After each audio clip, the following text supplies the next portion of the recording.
Hi guys! Welcome back to my vlog! Ngayong araw nga pala ay magluluto tayo ng turon dahil yun ang prepared kong kainin ngayon ng aking cravings! Wow! Ang hirap mag-isip ng lulutuin lalo na pag may mga anak kang chikiting. Yes! Hindi mo alam kung anong papamerenda mo sa kanila pagising mo. Ay, nako. Lahat na lang ikaw ang gagawa. At mag-isip ng lulutuin mula umaga, tanghali hanggang gabi.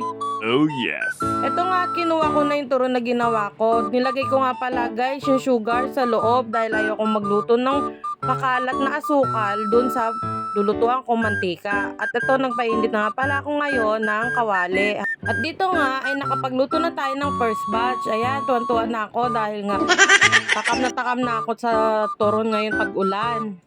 Pinatneran ko pa nga yan ng gulaman, o diba? Perfect match pang merienda sa mga chikiting. At habang busy nga ako dito nagpiprito, binibilang ko ilang piraso yan dahil nga bibigyan ko pa yung kamukha ko na nandoon sa bahay nila sa taas. At ito ang second batch. Kunwari pa nga tinulungan ko ng asawa ko mag-prepare kasi nga siya talaga pinapaprito ko niyan. Nabisi kasi ang asawa ko maglaro ng pool kasama ang mga uncle ko. Lagi naman siyang talo doon dahil yung mga kalalaban niya, veterinaryo na sa paglalaro. 2 years, 3 years silang naglalaro dyan. Pero siya, 1 month pa lang dito, laging talo. Ubus niya lang lagi yung mga barya ko sa wallet ko. O, di ba ang galing?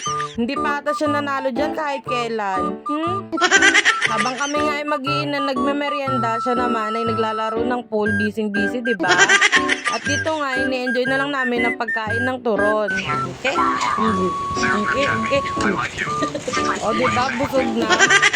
May isang bata naman dito na nangungulit at nangangalabit dahil gusto niya rin daw magmerienda ng turon. Eh kaso mainit pa, baby.